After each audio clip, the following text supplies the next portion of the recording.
Hi there, welcome to Unscripted. Now today we're having a conversation about scars. I saw a quote that really brings it out. It says, I show my scars so that others can know they too can heal. It takes a lot and it's a long journey, but own your scars. You never know whose life you're changing. Welcome to Unscripted. Special thanks to Radisson for hosting us. Let the show begin.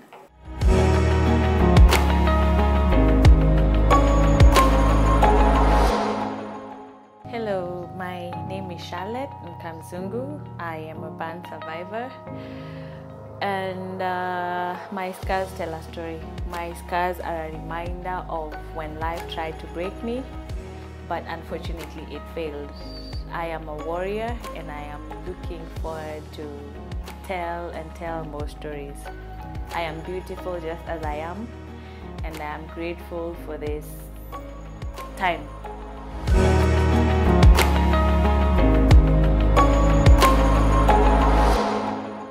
Hi there, welcome to Unscripted. Thank you for tuning in. As you can tell, the energy I have today, I'm very humbled and excited to meet you, our dear guest. Thank you for coming on the show. Well, thank you too for having me. Thank you. I'd like to give you the honor of introducing yourself. Tell people at home who you are, and then we'll get into why you're here today. My name is Charlotte Nkamzungu. Okay. A burn survivor, a photographer, and a mother of two. Mother of two. Yes. Don't even look it. Gosh, you'll give us tips, tafadhali. But before that, what inspired you to share your story with us today? I think wanting to come out, and tell my story as a burn survivor. There's so much that people don't know, or rather I will say there's quite a lot of things that people don't know about burn survivors, how to take care of a burn survivor. And all that. So for me, that really motivated me to want to come out and honestly not just share my story, but also be an encouragement to any other burn survivor, and even for the caregivers. Yes. Okay. And would you be comfortable doing this interview as you, Charlotte? Absolutely. In fact, that is what I've been waiting for. I just want to, get myself out there. Yeah. And undo. Okay, go ahead. So please give me that. Let me as we continue. Okay. This is what I really want to continue doing. Okay. Right. Should I put my hair there? It's fine, yes. And I want to actually just take off my makeup as we continue talking. Okay. For me, I really want to do this. Okay. I know it might sound weird or crazy, but I love makeup. Yeah. But I want to be Charlotte. Tell me how you got to this place of being comfortable in your skin to even want to be as you are. As women, even without anything, you want to have your makeup and your hair done, but this is you being vulnerable. Absolutely. How did you get to this place? Yeah. Recently, I think a month ago, I actually bumped into my pictures that I think I took in 2013 after my first surgery. Okay. And when I actually looked at them, it reminded me of I still desire to, to be a model and be on the billboards and all that. And then I went to register actually in one of the agencies. Oh, wow. How did that go? And I remember these photographers, after, when you register, when you now fill in the forms, they now take up your portfolio by taking pictures and all that. And I remember these three guys actually saying, hey, sasa huyu aki, amechomeka hivi. Sasa ni company gani inaweza taka kumchukua, and that really, I will say, I felt it. And I was like, okay, you guys have just killed my, my passion. This is what I love, and that's the reason why I'm here. And once they said that, I was like, I actually told one of the ladies who were there also, I actually said to her, you know what? Juu yenyewe venye nimechomeka hivi, sioni venye kuna. You yourself, you said that? Yes. Juu sasi, they've already said it. So for me, it was more or less like a confirmation. And now... And look at you here, taking off your makeup on TV. Like, oh That's just a round of applause. Let's go back to the beginning, way back. 1992. In 1992, What yes. happened? Our story is actually a mystery because my sister was 6 years old. Okay.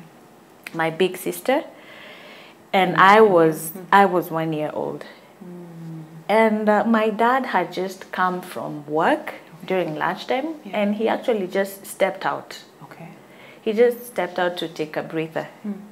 And coming back, guess what? What did you find?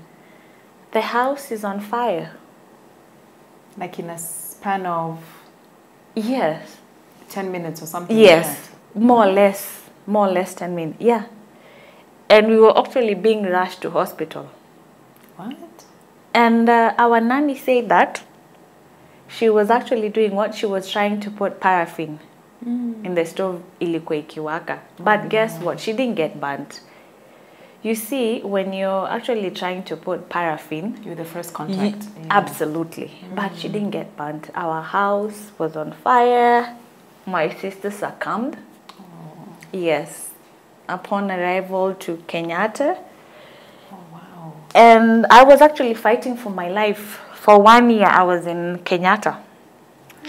For 1 year, 6 months, I remember I was in ICU. That is what my parents used to tell me. As a 1-year-old little girl. And the only you have no thing idea what's happening. Yes, and the only thing that would give me encouragement is I used to suck my thumb. I see. So it soothed you. Yes, it did. So after 1 year, I was actually all white. I was really all white, and my skin started to get its way as I continue growing. So how was the journey for you after it happened? Oh, growing up as a burn survivor, I hated school because of the bullying and the name calling. I remember I used to be called Kachomiko. What? Kachomiko. Oh no. Can you imagine? I mean, kids can really be something. Yeah. You know, instead of trying to encourage you, instead of trying to lift you up, but they are the same ones who will pull you down. They're the same ones who will call you names and pull my hair. I hated school. I mean, for primary school it was not even something I would want to go through anymore. I used to have this mate who will always, bully me by pulling my hair. And he really used to bully me. And I remember there's a time that I think I had enough. What did you do? He sharpened his pencil. Then? He really used to pull my hair. Other than just pulling, he would just call me names because he was my right desk mate. And he was a boy. So one day I got enough. And when he wanted to pull my hair, what did you do? I told him, no, you're not going. If we have to fight, we are going to fight. Because I even got tired of keep on complaining to the teachers. It got to a point where I just wanted to be me. So when he sharpened his pencil, he wanted actually to dunga me here. Ouch. And now, we started, now fighting. Yes, back and forth. And then I remember it landed on my left hand. And he started now squeezing it until it actually broke. This kid was just... I'm so sorry. I think my makeup is all gone. Yes, it's all gone. So this is where it happened on this side. I have scars on my back. I have scars here. Oh, I see. I have scars here. And the most part of it is actually on my back and then on my lower back. Yes, so for me, and I had this huge scar that was on the left side of my head. In fact, I didn't even have hair until 2011 when I now underwent tissue expansion in Kijabe. Okay. Yeah, I had always desired to be different. I had always looked at myself wanting to be just different. But I thought, one day when I grow up, I'm actually going to, For the surgery. Yes, so I started. I didn't know what I was actually getting myself into because tissue expansion was also another chaotic, dramatic, What happened time. when you went Well, it was actually a 3-month process whereby they had to insert a tube in my head, and then every week now I had to go for incision. You can imagine now in how the road was. It was back in 2013. Barabara ilikuwa mbaya. So every week I had to go to Kijabe, do the incision. Until now they had to get the extra skin that they wanted. I see. So how bad were the degree burns? Third degree, 54%. Wow. Yes. Even as an adult or as you've grown, what has been the worst experience for you in terms of stigma? I think for me, other than the experience of the bullying, the bullying as a child, and even now when I went to high school, the Form 4s now, for the first time I went to high school when we were now at the ablution trying to take a shower, because I didn't know, I didn't know better. And all I did, because of my scars, I actually wanted to always hide. That's what I've always known. And now this time, it's actually at 4 a.m. in the morning. Yeah. And that was the first time I'm actually being introduced at the ablution. And it was it was chaotic, I will say, because I was in my panties and then everyone is different. And then this lady in Form 4, she asked me, "Hi, habari yako, umetoka wapi?" "Umetoka Nairobi." "Okay. And so why are you in your panties?" I'm like, "Hivyo tu, mi najisikia hivyo." So I'm in this corner actually hiding because I don't want anyone to see the scars on my back. And I'm hiding, and she's like, "No, hapa, we don't do that. You just have to remove." I'm like, "Apana, I'm not comfortable." And they wouldn't leave you alone when you said that? Yeah. Now it became drama. I actually became the topic of the week. A whole Form 1. I called my mom the following day and I told her, "I don't want this. Yeah, school can be a lot. I don't think if school is meant for me." Let's take a short break. When we come back, we can talk about how you coped, knowing that you still have to continue the education, but how you managed to cope. Welcome back. Thanks for staying with us. Thank you for sharing your story with us, my dear. We really appreciate the raw honesty. Yeah, we love that. So tell us, for you, the stigma was a lot while you were in school, whether primary, high school, and you even feared what it would be like when you go into uni. Absolutely. And like your mother said, education is still important. You couldn't run away from that. So how did you manage to cope and overcome whatever came your way, regardless? In 2013, having realized that, you know what, this is really going to be life, and I've got to, it's either I choose. I've gone through the first surgery, and I no longer want to do more surgeries. So I've got to pull through. And I remember in 2013, actually, a friend of my sister, her mama, came and told us, "I have a burn survivor friend. She's actually in Canada, but she's coming to Kenya, and I will want you to meet her. Maybe you will try to, you know, come out and be different." And I said, "I think, yeah, I will also love to." So when she actually came, Kaylee was wearing short sleeve. I had never worn short sleeve in my entire life. She was wearing short sleeve. She is all scarred up. And I thought, "Kaylee, you have just inspired me. I want to be like you." So the following day, as we were going to Kenyatta, that was the first time I actually wore short sleeve. And it felt so good. Right? You felt free? It felt so good. Great.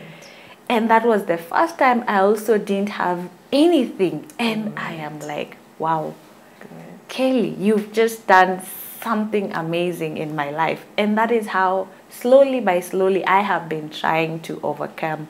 Trust me, I am not there yet. There are times that I am scared. There are times that I will just want to walk just like as I am.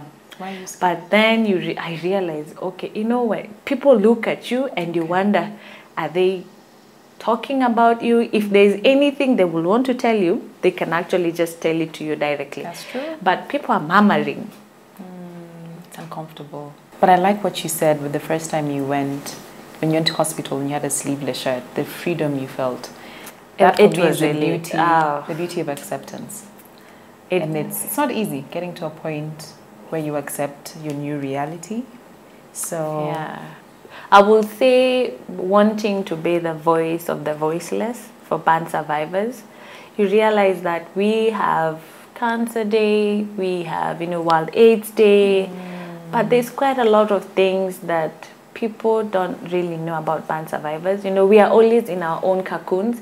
Maybe when we get to a point where we can be as free, you know, have that freedom to just, anyone not even asking you what happened. Because I was going to say that, what's the one thing you would like us to know on the other side that you wish we understood better? What's that? Just allowing us to be who we are, because these are accidents. What happened? You know, these are accidents that sometimes we can't avoid. Yeah. And because of that, I think maybe when people are more considerate and not to even want to ask or touch or, you know, just be considerate, you know, just leave it as it is. Yeah. Or if there is a way you can actually ask someone in a polite way, I think that will be good enough. But also we have a long way to go when it comes to, you know, caregivers. Oh, really? Because I, as a burn survivor... What did you experience?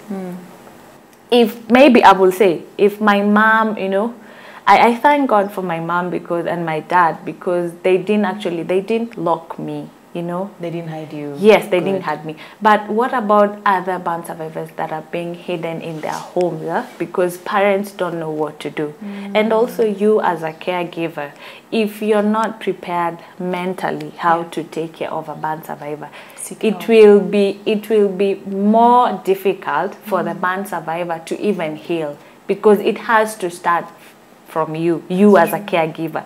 If you don't know how to, definitely you're not going to help the burn survivor get whatever they need to get, you know, healing both physically, mentally, and even more so spiritually. I have to ask this. So now, many years later, when you look at your scars or your burn marks, what do they mean to you? What do they symbolize? My scars are a reminder of when life tried to break me. And unfortunately, it failed.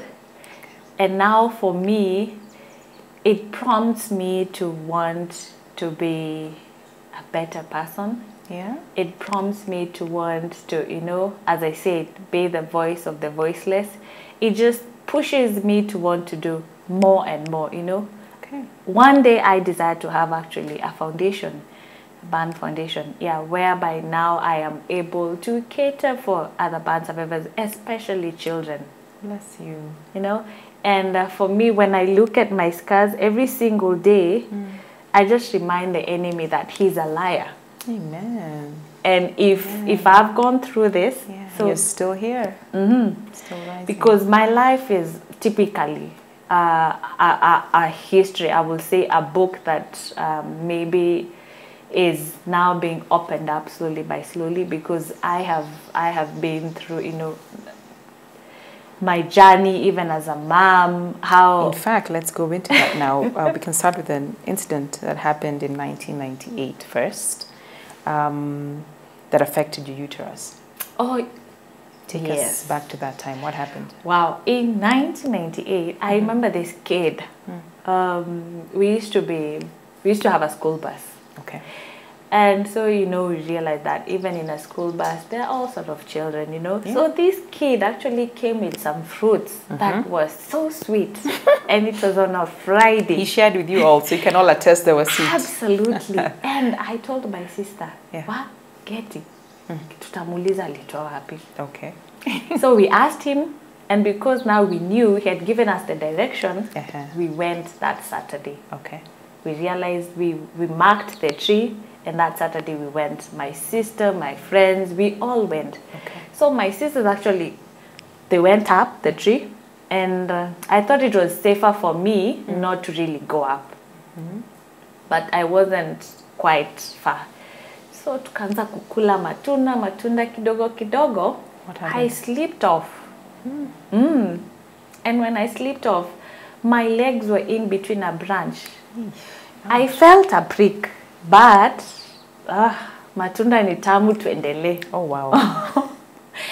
So we continued, and I actually said to my sisters, I think we've had enough. Zingine tupeleke home. At least tupeleke kina mama. At least. Tukiulizwa tulikuwa wapi, we have a reason. Absolutely.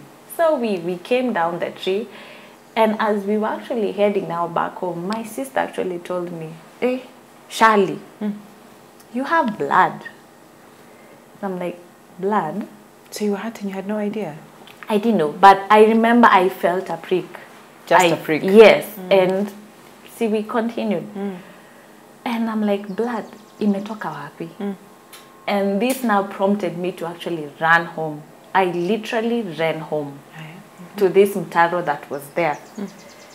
Getting to the mtaro, I actually tried to wash myself, thinking that maybe the blood will stop. You wash out the blood. Yes, that is just what I thought. Remember when you cut, when you try to, you know, put water, sometimes it actually dries off. But I thought maybe nikijiosha, blood will stop. Yeah, nikajiosha, and removing my biker, I was seeing chunks and chunks, and I'm like, what is all this? So what happened? I now, when I realized that here in Isaidi, I now ran home. I ran home to the bathroom, and I now locked myself, and now I was sitting in a pool of blood. And I realized that in 1980, I was in class 2. Oh my. Yes, and I realized that, you know what, I think I'm in danger. And I just started to call my mom. Mom, Mom. When she came actually to the bathroom, she had not realized what I was doing. But nikamwambia, ebu angalia. I'm sitting on a pool of blood, and she lifted me up and took me to the kitchen, and she's asking me, who has raped you? Of course, that's what she thought. I'm like, rape sasa ndio nini? I'm in class 2, what is rape? You know, I'm now asking her, Mom, rape ni nini? I don't know what you're talking about. Mimi nimedungwa na mti. No! Apana, wacha kutetea mwenye amekurape. My mom was like, no. Just tell me who has raped you. We are going to get the police for him. I'm like, Mom, no. And my mom called my sister. Get it. Kukuja hapa. Huyu amerepiwa na nani? My sister naambia, Mom, tulikuanga tunakula matunda kwa mti. And aliteleza akadungwa. Apana, my mom was... She didn't believe. No, she actually called her friend. Can you come and see how watoto wananidanganya? Wow. Huh? So did you go for rush for treatment at some point? So now, when my mom called her friend, my mom asked her friend to go with my sister and see, and go and check if it's true at that tree. Guess what? They actually found blood, but they said no, I've been raped. So huyo mtu ameenda akachukua damu yangu akaeka kwa mti. Wow, because the blood was too much. Yes. And as we actually talk, we are also even going to Kenyatta. Getting to hospital, even the doctors are saying the same thing. They're saying the same thing, that I've been raped. And I'm like, no. By that time, I can't remember anything else. What I just remember is I woke up in ICU. I just remember I woke up in ICU, and it was this ward. I remember just seeing my mom in PPEs and just hearing peep, peep, and I just realized, okay, because I don't remember anything. How bad were the injuries? What happened? Well, they actually removed the branch. What? Yes, and now that is when everyone now believed that it was a branch. Goodness. Yes. But what damage did this do to your body? What did that mean now? Well, I remember even, see, when I was started to now remove those chunks, I remember now the doctors now, at least what I remember is now the doctors were saying, I mean, I have damaged my uterus, and what next? You see, if you now damage your uterus, what else? I'm so sorry. Giving birth is going to be more or less impossible. Did you have challenges when it was time to have children? I will say yes and no, because more of the challenges that I had were actually related to my scars because of my back. I see. My scars started to get very itchy. I am telling you, there is no cream, there is no oil, there is nothing that I didn't try. I couldn't sit the way we are sitting right now. I will just be I couldn't. Yeah, I couldn't. Okay, let's take a short break. We'll be right back. Thank you for staying with us. Welcome back. So before the break, you were saying the pregnancy was difficult, just carrying your child to term, because yes, your body does stretch. Yes. So I can imagine the discomfort. Did you find a solution, any form of treatment? What did you do? After now giving birth, I had to honestly find a solution. So you had to, yes. all through that was it? Yeah, because I had tried all the oils, you can name them. Nothing I had worked. tried the creams and nothing worked. And I thought, you know what, I am going to try something. Okay, what did you do? So the second day after hospital, going back home, I started now to pump. When I started to pump, I started to actually literally applying my breast milk on every scar from my head, because I even lost hair. As you're seeing this now, Yeah. this is 1 year old. Really? Because I lost my hair. Yeah. What? I don't know. After the burn, or you're saying during pregnancy? No, during pregnancy. I see. Because of the Alopecia. itching. Yes. I also lost hair. I see. But now when I started to actually apply my breast milk on my scars, It helped? it did. Look at that miracle. After 2 months, Yeah. completely it was gone. Wow. And even my hair, I even Grew back. started to apply my breast milk on my hair. Look at that. And now look where we are today. Really? It helped me. It really helped me.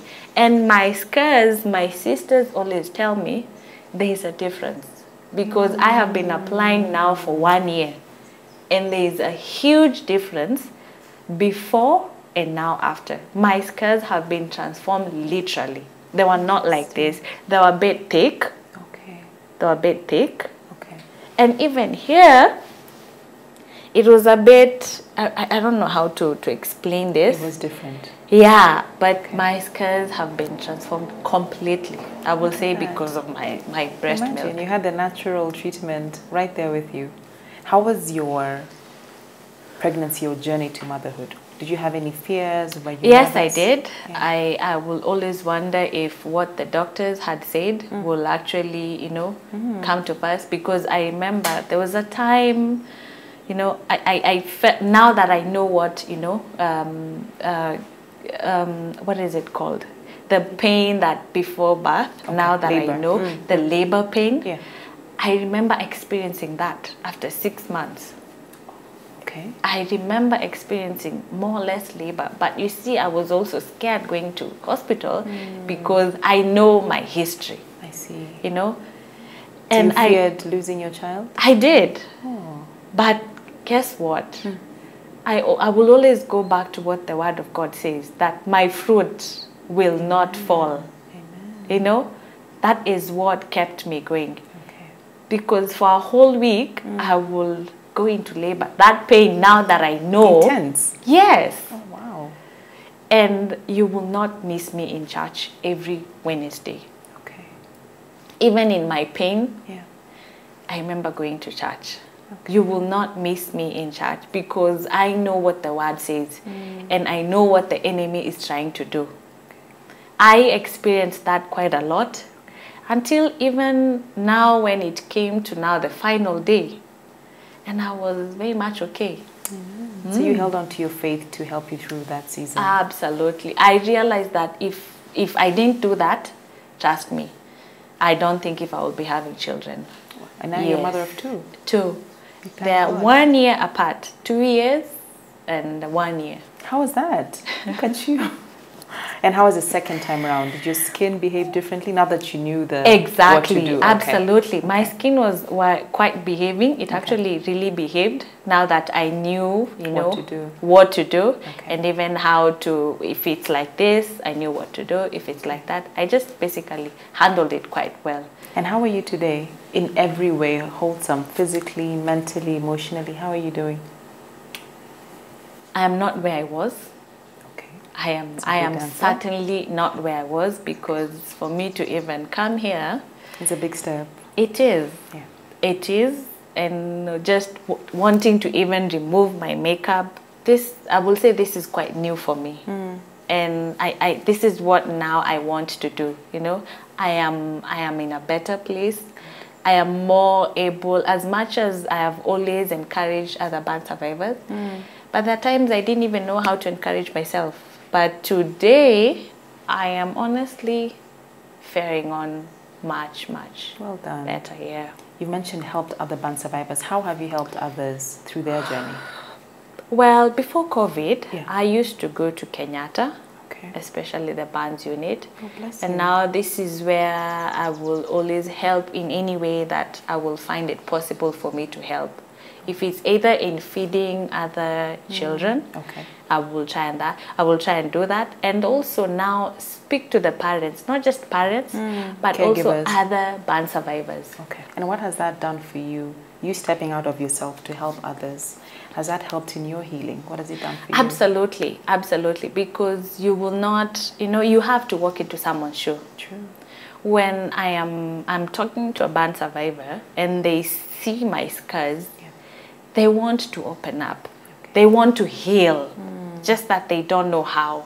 But when I now step in and tell them, you know what? We are going to walk this journey. I may not be able to do quite a lot of things that you may want me to, but I will want to help you mentally first. Because if I help you mentally, you're able to come out. That's true. It starts in the mind, right? Yes, That's you're true. able to come out and even help yourself. Other than feeling woy, sorry, woy, shame, Yeah, we start mentally Mental power. first. Yes. What has been your greatest encouragement through your experience? If I can come out, certainly you can. Amen. You can. And it's not going to be easy, but you have to pull through. Or we have to pull through. Yes. Indeed. And what are you thankful for? Well, I think I'm thankful even for my scars. Yeah? Yes. Oh, tell me more. I don't want to imagine. You see, if I had not gotten burnt, I wouldn't be talking to other survivors. I wouldn't be wanting to Changing see and more. impacting lives. I will, yes. And I believe this is my calling. I wouldn't want to, if I had not gotten burnt, probably, I wouldn't be Charlotte. You have more empathy and compassion and I think this is understanding. Charlotte, yes. That's powerful. Yes, probably another Charlotte will be doing her other sort of things. But for me, I want to see more. I really want to see more survivors out there. I want to see more survivors taking over the billboards, taking over. Nice. We're going to break this normalcy of, a billboard has to be someone who is retouched and, No. Absolutely. What can you tell someone at home right now who is going through a similar experience and they're feeling discouraged? What can you tell them? If you can actually just reach out, please do. My number is available. And also on social media, please reach out. I may not be where I want to be, but I am certainly in my own capacity, I am certainly able to give you that encouragement that you want, because that keeps someone going.